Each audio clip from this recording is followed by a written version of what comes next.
Irena Sendler, Part 1. The Woman Who Smuggled Hope. Warsaw, Poland, autumn 1939. The city fell in silence first. Not the kind of silence that brings peace, but the heavy, unnatural quiet that settles before fear fully arrives. German boots echoed through Warsaw's streets. Banners with black swastikas replaced Polish flags. Orders were barked in a foreign language. Doors closed, windows darkened, and somewhere in this suffocating stillness, Irena Sendler walked calmly through the chaos, carrying a small medical bag and an identity card stamped with the seal of the German authorities. She looked ordinary. That was her greatest weapon. 1. A daughter of conscience. Irena had grown up with one unshakable lesson. Her father, Dr. Stanislav Krzyżanowski, had been a physician who treated the poor, especially Jewish patients, during typhus outbreaks. He died when Irena was young, infected while saving others. Before his death, he told her, "If you see someone drowning, you must jump in to save them, even if you cannot swim." Those words never left her. Now, decades later, Warsaw was drowning. 2. The ghetto is born. In October 1940, German authorities sealed off part of the city. Brick walls rose overnight. Barbed wire crowned them. Guards stood at gates with rifles and indifference. The Warsaw Ghetto. Over 400,000 Jews were forced into a space never meant to hold a fraction of that number. Hunger arrived quickly. Disease followed. Typhus spread like fire through overcrowded apartments. Irena watched children begging for scraps near the walls. She clenched her fists. "This cannot stand," she whispered. 3. The pass that opened hell. Because she worked for the Social Welfare Department, Irena received something rare, an official pass into the ghetto. The Germans feared typhus more than kindness. They allowed Polish social workers and nurses to enter, to control disease. Irena entered with soap, medicine, and bandages. She left with something far more dangerous: names, faces, stories, and a growing certainty that helping inside the ghetto was not enough. 4. First child. The first time she did it, her hands shook. A mother clutched her infant tightly in a dim apartment. The baby whimpered, too loudly. "If they hear him," the woman whispered, eyes wide with terror. Irena knelt. "I can take him," she said softly. "He will live." The mother shook her head violently. "You are asking me to kill my child." Irena swallowed. "No," she replied. "I am asking you to let him live, without you." Silence. Then sobbing. Minutes later, the baby lay inside a toolbox, hidden beneath medical supplies. Irena closed the lid slowly. As she walked toward the gate, her heart pounded so hard she feared the guards could hear it. A German soldier glanced inside her cart. "What's this?" "Medical equipment," she replied calmly. The baby did not cry. The gate opened. That child lived. 5. Building the network. One child became 2. 2 became 10. 10 became dozens. Irena did not work alone for long. She joined Zagota, the Polish underground council for aiding Jews. Together, they built a system as fragile as glass and as brave as any army. Children hidden in ambulances, declared infected. Smuggled in toolboxes, sacks of potatoes, coffins. Passed through sewers and secret tunnels. Placed with Catholic families, convents, orphanages. Each rescue carried a death sentence. For the rescuer, for the child, for anyone who knew. Still, they continued. 6. Names in jars. Irena knew one terrible truth. If the war ended, the children would want to know who they were, who their parents had been. So she began to write. Real names, new names, addresses. She folded the papers carefully, sealed them in glass jars, and buried them beneath an apple tree in a friend's garden. "If I die," she said quietly, "dig here." 7. The cost. By 1942, the ghetto was no longer a prison. It was a death factory. Deportations began. Trains left daily for Treblinka. Irena moved faster, took more risks, saved children even when their parents had already been taken. She didn't sleep. One night, a colleague grabbed her arm. "Irena, stop. They're watching." She met his eyes. "If I stop," she said, "they die." 8. The shadow approaches. The Gestapo noticed patterns. Too many children missing, too many forged documents, too many coincidences. Irena sensed it. She burned papers, changed routes, used false names. But deep down she knew they were coming. Still, she went back into the ghetto one more time, and then another, because every minute mattered. Because somewhere behind those walls, another child waited. Irena Sendler, Part 2. Arrested by the Gestapo, Warsaw, October 1943. The knock came just after dawn.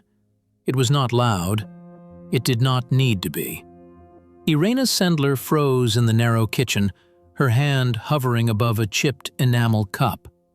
For months, she had lived with the expectation of this sound. Every step on the stairs, every shout in the street, every sudden silence after curfew. She had always known this day would come. Another knock, harder this time. "Gestapo, open the door!" Irena exhaled slowly and set the cup down. Her heart was racing, but her movements were calm. Fear was useless now. Panic would only betray her. She walked to the door and opened it. Two men in black coats stood in the hallway, boots still wet from the morning rain. One held a folder. The other rested his hand casually on his pistol. "Irena Sendler," the taller one said. It was not a question. "Yes. You are under arrest for aiding Jews and illegal activities against the Reich." She nodded once. "I understand." That, more than anything, unsettled them. 1. The descent. They gave her no time to gather belongings, no coat, no explanations. As she was pushed down the stairs, neighbors peeked through cracked doors, eyes wide with terror. No one spoke. No one moved. In occupied Warsaw, silence was survival. Outside, a black car waited. As they forced her inside, Irena's mind raced, not with fear for herself, but with one desperate question. Did they find the lists? Months earlier, she had buried glass jars in a friend's garden. Inside them were slips of paper, hundreds of names. Jewish children smuggled out of the ghetto, their real names, their new identities, the only key to reuniting families after the war. If the Gestapo found them, it would mean death not just for her, but for every child she had saved. The car lurched forward. Warsaw slid past the window like a city holding its breath. 2. Pawiak Prison. The gates of Pawiak Prison closed behind her with a metallic crash that echoed through her bones. Inside, the air smelled of mold, sweat, and despair. She was stripped of her belongings, her papers, her dignity. A female guard shoved her toward a narrow corridor lined with cells. Somewhere down the hall, someone screamed, a sound cut short too abruptly to be comforting. Irena was pushed into a chair beneath a harsh light. A man entered the room slowly, smiling. "Fräulein Sendler," he said pleasantly, "you have been very busy." He placed photographs on the table. Children, false documents, names she recognized. Her chest tightened, but her face remained still. "You worked for the Social Welfare Department," the man continued. "A perfect cover. You entered the ghetto legally, and yet children disappeared." He leaned closer. "Tell me where they are." Irena met his gaze. "I don't know what you're talking about." The smile vanished. 3. Interrogation. The first blow came without warning. She fell from the chair, blood filling her mouth. Before she could react, she was dragged back up. "Names," the officer said calmly. "Addresses. Contacts." Silence. Another blow. Then another. Hours blurred into pain. Her arms were twisted behind her back, her legs beaten until she could no longer stand. Every breath burned. At some point, they brought in a list of names. "You recognize these?" the officer asked. Irena looked at the paper. She recognized every single one. "No." The officer's jaw tightened. "You are lying." "Yes." That was the moment they understood. She would not break. 4. The price of silence. The torture continued for days. She was beaten, hung by her arms, kicked until her legs swelled grotesquely. Every step became agony. Between sessions, she was thrown into a dark cell with other women, resistance members, smugglers, ordinary civilians accused of helping Jews. At night, Irena lay awake listening to the sounds of the prison. Footsteps that stopped outside a cell, a door opening, a gunshot. Each time, she wondered if it would be her turn next, but she never regretted her silence. "If I speak," she thought, "they all die." Children who trusted her, mothers who handed over their babies with shaking hands, priests and nuns who hid Jewish boys and girls behind altars. She would not betray them, even if it killed her. 5. Sentenced. One morning, the cell door opened. A guard read her name. She was dragged into an office where an SS officer sat with a stamped document. "You have been sentenced to death," he said flatly. No drama, no ceremony. Execution by firing squad. Irena closed her eyes for a brief moment. Not out of fear, but relief. At least it will end. She was taken back to her cell to await transfer. What she did not know was that outside the prison walls, something extraordinary was already in motion. 6. The underground acts. The Polish underground knew her value. They knew who she was. They knew what she had done. They knew she must not die. Money changed hands, large sums, bribes passed through shadows. A Gestapo guard was paid to look the other way. A false execution report was prepared. On the morning she was to be taken out, the guards dragged her into the courtyard. She could barely walk. One of the guards whispered quickly, without looking at her, "Run! Don't look back." A gunshot rang out behind her. She collapsed into the dirt as blood splashed nearby, from another body already dead. Moments later, hands pulled her up. A different uniform, a different alley, and then she was gone. Officially executed. Erased. 7. A ghost in Warsaw. Irena Sendler did not return home. She went underground, living under a false name, limping through the city on shattered legs. But even in hiding, she did not stop. She contacted the resistance. She checked on the jars. They were still buried. The names were safe. Her legs would never fully heal.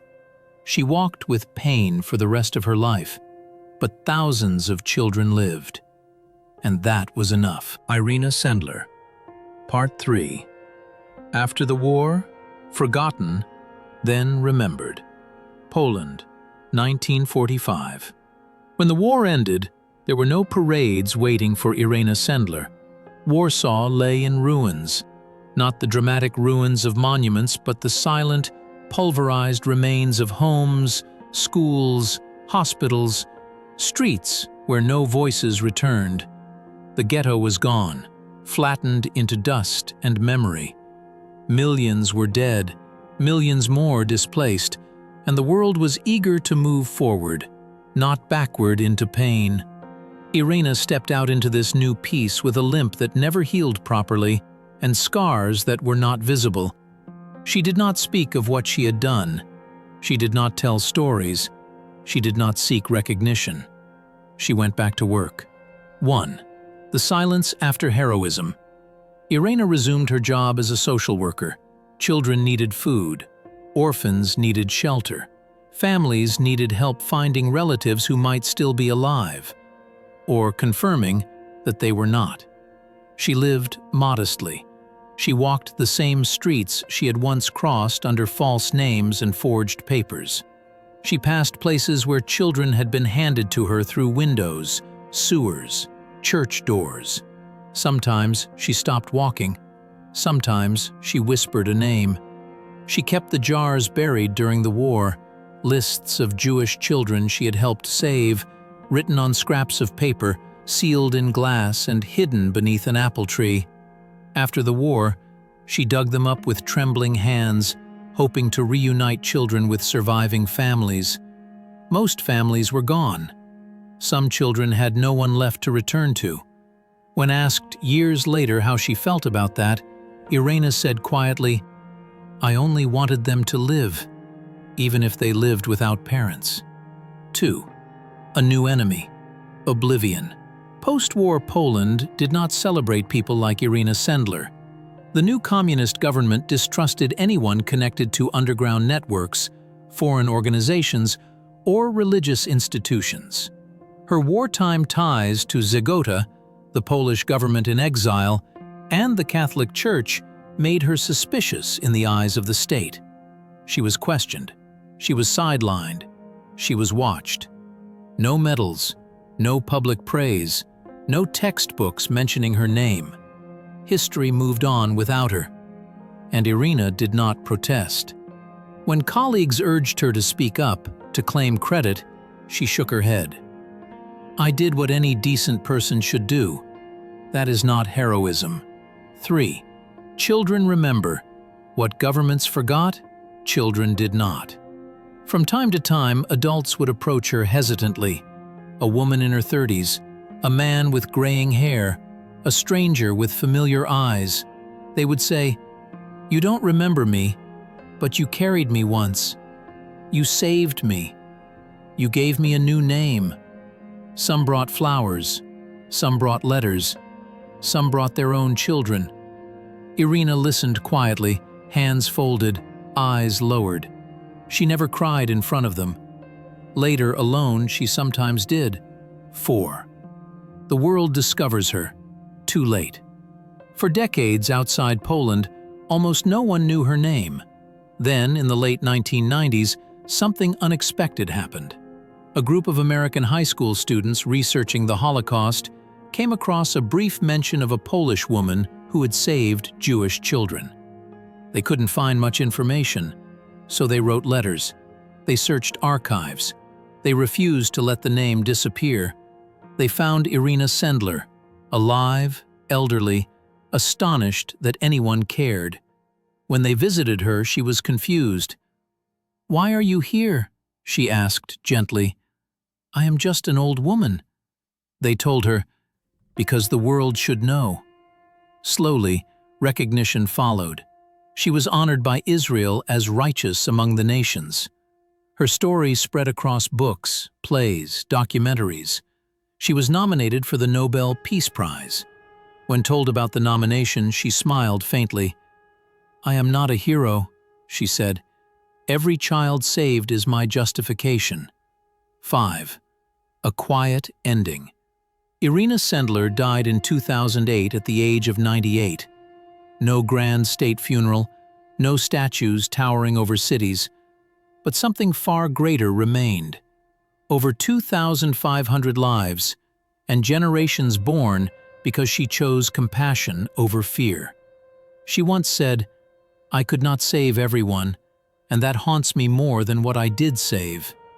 History would judge her differently, not as a saint, not as a symbol, but as a woman who, in the darkest time imaginable, chose to act, again and again, even when no one was watching. Irena Sendler. Part 4. Legacy of the Rescuer. Poland, late 1990s, early 2000s. For decades, Irena Sendler lived quietly in a small Warsaw apartment. No statues, no parades, no crowds calling her name. She walked slowly now, leaning on a cane, her body weakened by age and the injuries she had never truly recovered from after Gestapo torture. Her legs still carried pain from the beatings, her hands trembled slightly when she poured tea, but her memory was sharp, too sharp. At night she still saw faces, children's faces. One. The weight of survival. People often asked her the same question. Did you know how many you saved? Irena always shook her head. How can you count a life? She replied. Each child was the whole world to someone. She kept no trophies, no photographs of rescues, no documents proving her heroism. The only thing she had kept for all those years was a simple truth. She did what had to be done. That knowledge was both her strength and her burden. She survived the war, but many she loved did not. Friends from Zagota, mothers who handed her their children knowing they would never see them again. Fathers who stayed behind the ghetto walls. Survival did not feel like victory. It felt like responsibility. 2. The discovery. In 1999, something unexpected happened. 3 American high school students in Kansas were researching Holocaust rescuers for a school project. They stumbled across a forgotten name in an old archive, Irena Sendler. At first they assumed it was a mistake. How could someone who saved 2,500 Jewish children be almost completely unknown? They dug deeper. They found testimonies. They found fragments of Polish records. They found survivors. And slowly, the truth emerged. The woman who had slipped through the Warsaw Ghetto with children hidden in ambulances, toolboxes, coffins, and sacks of potatoes was still alive. When Irena received the first letter, she thought it was a joke. Then more letters came, then phone calls, then visitors. The world was finally catching up. 3. I was not a hero. Journalists asked for interviews. Historians requested meetings. Survivors traveled across continents to see her. They cried when they hugged her. You saved me, they said. You gave me life. Irena listened quietly.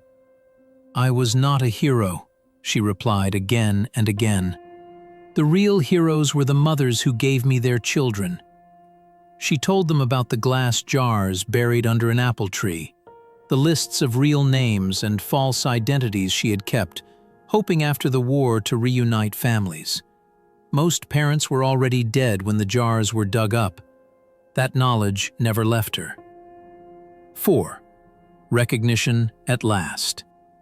In her late 90s, Irena Sendler received honors she had never sought.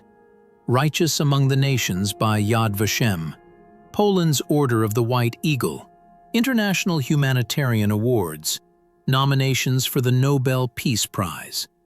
Standing at ceremonies, frail but dignified, she looked almost uncomfortable. Applause embarrassed her. I only did what any decent person should do, she said softly. But history disagreed. History finally spoke clearly. Without Irena Sendler, thousands of lives would not exist. 5. Voices of the children. Some of the children she saved were now grandparents, doctors, teachers, engineers, artists. Entire families existed because one woman refused to obey evil. They told her stories. I became a doctor because you taught me life is sacred. I named my daughter after you. My grandchildren know your name. Irena listened, tears forming quietly. This, not medals, was her reward. 6. The final years. In her final years, Irena's health declined. She spent more time in bed, her voice grew softer, but her mind remained strong. When visitors asked what message she wanted to leave behind, she answered without hesitation. When someone is drowning, you don't ask their religion, you save them. She never spoke of hatred, never of revenge, only of responsibility. 7. Death, but not silence. On May 12, 2008, Irena Sendler died at the age of 98. No sirens, no headlines screaming, just a quiet passing. But the world did not forget this time. In Poland, schools teach her story. In Israel, her name is carved among the righteous. In museums, her photograph stands beside the names she saved. And in families across the world, her legacy breathes. Epilogue: What one person can do. Irena Sendler never carried a weapon, never fired a shot, never led an army. She carried children, she carried fear, she carried hope. She carried the unbearable weight of choice, and she chose humanity. In the darkest chapter of human history, one woman proved that courage does not always roar. Sometimes it whispers, "I will not let this child die."